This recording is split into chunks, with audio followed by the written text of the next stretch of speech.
Hello, everybody out there in internet land. My name is Troy Bernier, SciFi, the Miami International Science Fiction Film Festival. And today we have an amazing interview for you, something very, very nice. This is the film called tRUTH, or tRUTH. And we have one of the creators of this, the director, Sylvie Zaidman, who's going to be joining us and telling us about her and her crew and why she made this awesome film. So let's bring Sylvie in. Hello, hello, hello. Hi, Troy. How are you doing? I'm great, thank you. And you? I'm doing fabulous. And tell us, where are you coming from today? I'm currently in Antwerp, Belgium. Antwerp, Belgium. There's a lot of news coming from that part of the world these days. Oh, is it? Yes, Hopefully yes, good yes. news. Yes, and I guess it's pretty much daylight there, so it's in a daytime, which is a different time zone from Yes. here in North America. So thanks so much for taking the time to join us. With So pleasure. tell us a little bit about yourself and you know why you went upon making this film. Well, I was born here in Antwerp, and although I liked being on stage from a young age, Antwerp is not the place you think of when you think about big movies and stuff like that. So I started out being a lawyer, and I didn't like that. And I did some design and some acting. And while acting, I had an American coach who told me that I had things to say. So I started writing. I always liked writing. And in 2019, I was living in London. I was taking a class as an intensive filmmaking class. And this is where the idea for the movie came.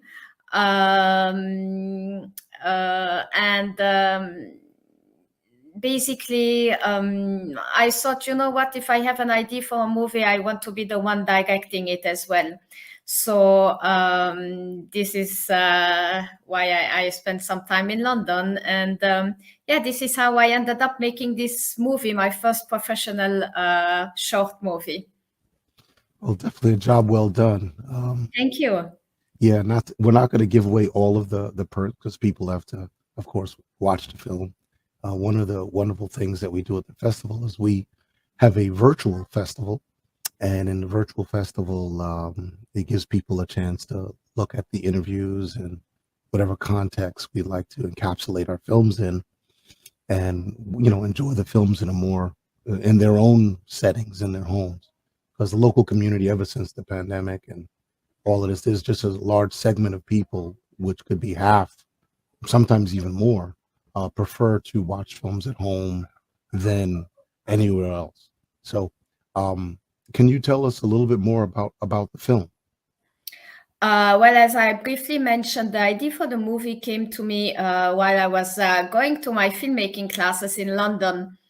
It was early morning and there were lots of building sites in London. And suddenly I saw a few building people waiting to start their day. And what struck me was that there were 4 or 5 of them sitting next to each other, holding a phone at the same distance. And this image just stuck in my mind because obviously they looked like really not humans. They were connected with their phone, holding it at the same distance. And I started to think, well, what would happen if that would be, the future? I mean, it's already here, but I thought, well, let's take this to the extreme and let's imagine a world where people really would be glued to their phones the whole time. So this is how the idea came to me. Yeah, that's one of the things. Every year at the festival there appears to be a sub theme. So we have our theme of how we describe what we think the year means, this season means to people. It was our 10th year, so it was very much more of a celebration of science fiction creation altogether. Mhm. But we're seeing this emerging theme these past couple of years about the near and not so distant future. Yes. Okay, Mhm. and what technology is doing to society. So we're seeing things in the context of androids interacting with social media and how it's changing society, how it's influencing the way Absolutely. and behave. That Mhm. for us, it's like that's different. But as if you've been around for a couple more laps around the sun than the average person, you see some of these subtle changes already happen. And especially with our younger adult generation, we look at some of the things that they do and how much time they spend on phones, and they don't even want to talk to each other. They only text to each other, and the people are right next to each other. It's just really bizarre from our standpoint. I can only imagine what my parents and my grandparents would probably say. Oh, horrible, really. Yeah, they're like, what's wrong with this person? So can we share the trailer? Can we take a look at it real quick? Absolutely. Okay, Absolutely. let's check out the trailer.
Holy smokes. I could tell you right now, the judges the commentary. Okay, the film had a lot of commentary. Behind the scene people, judges talking about it, and there was a lot of commentary about the wardrobe. You were nominated for wardrobe. You were nominated for set design. Yes. Not bad for first time filmmaker. First Ah, time on this. So that's very, very good. So if you could highlight a little bit about what went into the creation of the film, wardrobe, and set. Why did you pick this set design, which was very futuristic? That whole part where the lady well, sends a kiss. She doesn't kiss him. She sends a kiss. abs- Oh, absolutely. No, regarding, well, actually, I have to credit my co-director, Nic Shake, for this. okay. Um, um, it's been actually the script was finished 2 years ago, and we were in the middle of the pandemic, and I struggled to find someone to direct it here in Belgium, and I knew he would be a great person to do it. He's actually based in Paris, and he works in Mhm. commercials.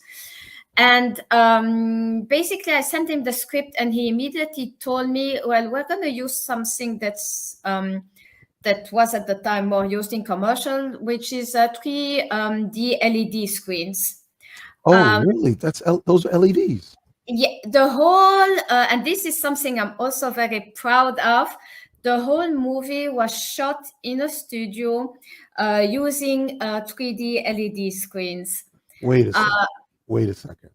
yeah, We're just now hearing this. We're well, just we're just now hearing this.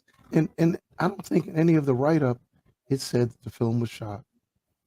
it was in the director's statement that I My put. goodness. My goodness. Well, all I can tell you is that this year is the first year we started receiving LED Yes, content like this. yes, because And last year, I think it was either last year or the year prior, um, Todd Chernowski, yes. who's been on our show so many times. We're so thankful for him. But he said, eventually you're going to start seeing this. This is what's coming. So expect to see more of this type of technology that was used in making The Absolutely. Mandalorian. So tell us a little Yes. bit about how what were the challenges of using this technology and how it benefited you.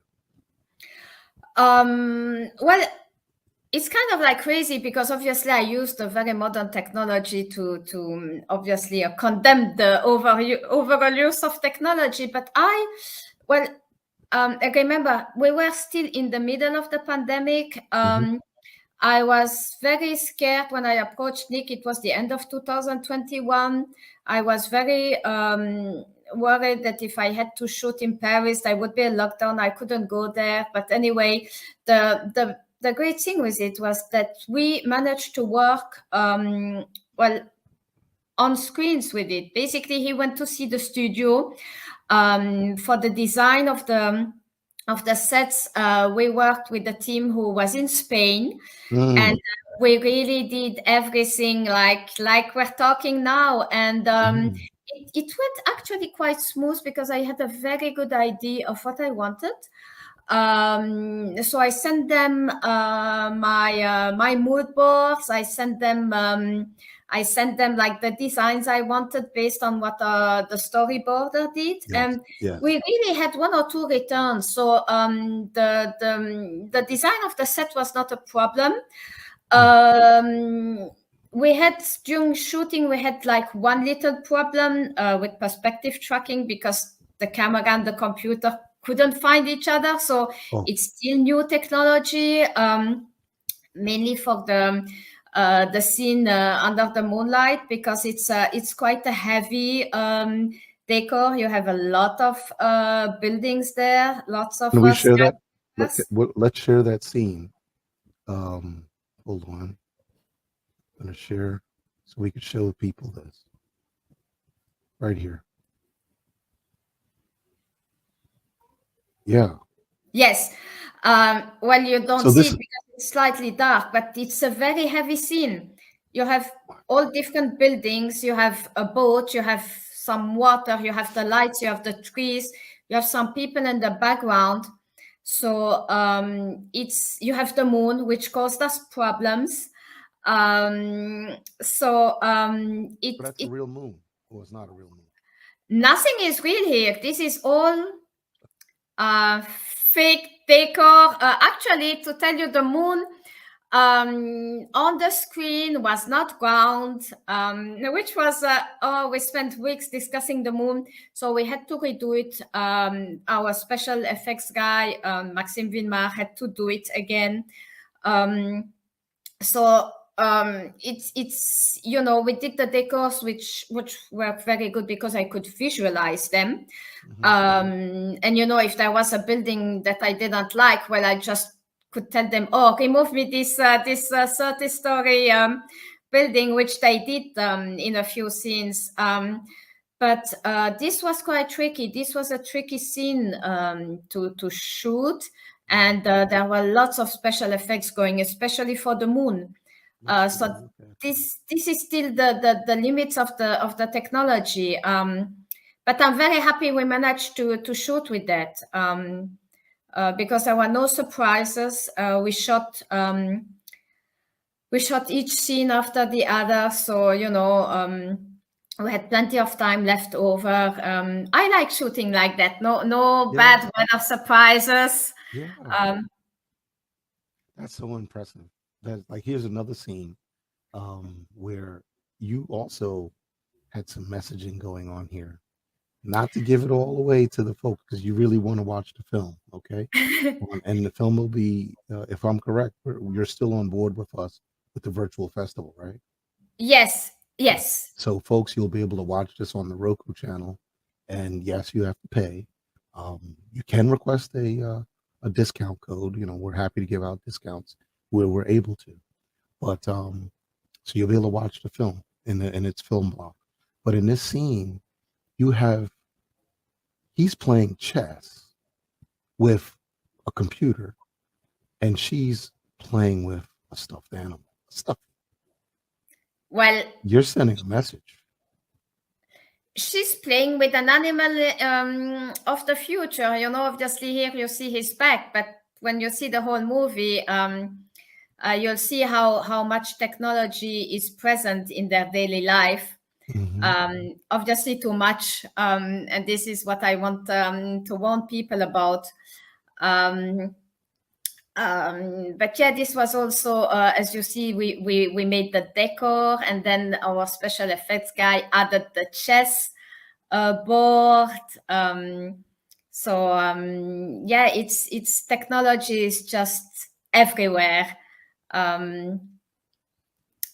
We did use, the technology served us well for set design, as you say. But yeah, obviously I know the end of the movie, and it's still like, please, folks, be careful, don't overuse it. It may look nice, but be careful. Of course. There's your poster. Yes. And these are the stars here. Help me with the pronunciation here. That's Laura Thomasson. Yes, she's a French actress. And Mathieu Louret actually is French and American. He spent some time in LA, and now he's back in France. Oui. That's a lovely poster. Thank you. I don't want to tell you what happened there. I will not say anything. Yes. How many people did you have on during the production? How many other, when I say people, how many other background, because there were a lot of background cast. How many people did you have for that? Oh, quite a lot. Obviously we were two directors, one assistant directors, but we had a lot of technical crew. Especially for the LED screens, there were 3 or 4 from the studio. Still at the last minute adjusting the sets, because you could adjust the color at the last minute. Right. Obviously, we had our DOP with his crew. We had lighting. sound. You know, we work in general between 20 and 30 on set. So it was, I mean, That's such a a lot of people. technology Yeah, requires people. that's a lot of people on set It's a lot. for a small production. And can you say about how many screens, LCD screens there were? I mean, it's one big screen which is made up of very little screens, and the screens are 5 meters high. And they were positioned in a semicircle. But the set was from one side to another 18 meters long and 5 or 6 meters deep and 5 meters high. But the screens are really made up of little screens, one on top of the other. It's fascinating to see it from the back. Heavy equipment, but a lot of people to manage it. Someone just for the decor, for adjusting them. Yeah, it's still lots of folks working on there. Yes. And can you say how long the production time was? How long did it take to complete the film? Actually, this is the second version I wrote with a very good screenwriter called Chloe van Arks. So we wrote it in 6 months. Then pre-production took 6 months too. We shot it in 5 days. Wow. So shooting went really, really fast. It was easy. It was very straightforward. We added some shots and scene at the last minute. So, but post-production obviously was the trickiest bit. With color grading, first we started color grading. First we did the special effects, and then actually we discovered that we had to do the color grading first and then add the special effects. So post-production was slightly tricky because of the technology. This took the longest part. Right. Because there was some trial and error that you mentioned, but a lot, yes. But now you're an expert. You're an expert at this. Not an expert, but I know, a lot more experience. I have to be careful. I know what to do next time. That's for sure. Yes. So we have 2 more questions on the slate. Please. And that is, why do we need to see this film? First. Because for me, the film is set in a few years from now, and I think that everyone has noticed that technology is evolving extremely fast. And now, whenever I read articles, I mean, I wrote my script with Chloe, as I said. Now everyone is talking to me about AI. I'm like, okay, I still want to write my own script, and the whole issue was like, where does it leave us humans? And this movie is intended to be a warning to people. Like, technology is great. It helps us in many ways. Like, now you see, you're in the States, I'm in Belgium, and people can see the movie on their screen. You don't have to go to a physical theater. You can see it wherever they are. But my main message is, be careful. It's never good to go to the extremes, and this is where we're heading. So go and see it. Yes. So of course I have to ask you, well, this is like one of the most important questions at a festival, and I'm sure you're prepared. So what's next? What's next coming from Sylvie? Well, something totally different. Obviously, this was my first movie. I made this at a treat for me. We went all in with the technology. I truly hope some people will like it enough, because I have so many materials. So if there's some investors out there who want more of the same, I'm always open for cooperation. But now I'm currently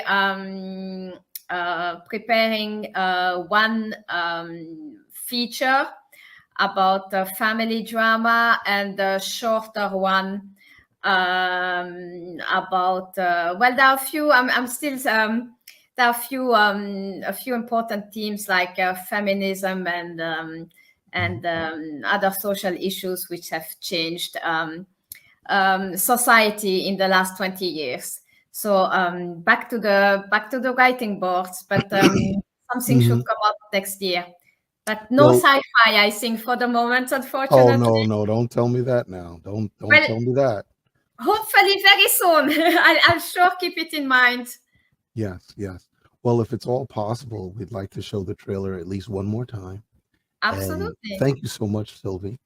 Please stand by after we finish our messages. Okay, so stand by. Thank you.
It is true that you should wear little to no makeup for on-camera auditions.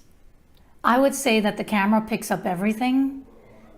So the reason why you should have a more understated look is because we want to see you. We don't want to see the makeup covering you up. And it's fine to wear light or highlight certain things, but someone who comes in with way too much makeup, the camera is going to pick up every single thing, especially these 4K cameras now. Some of them now are 6K. So we definitely do not want to have every eyelash pronounced that's a little, it'll pick it up. If your eyelash is one way or another way because of the mascara and the way that you put it, the camera is going to pick that up. And I know it's kind of ridiculous, right? Because you're acting there for the role, and if the role necessitates a certain amount of makeup, in general, just pat yourself with a little bit of powder, very light makeup if you need to wear any at all, and allow you to illuminate from within.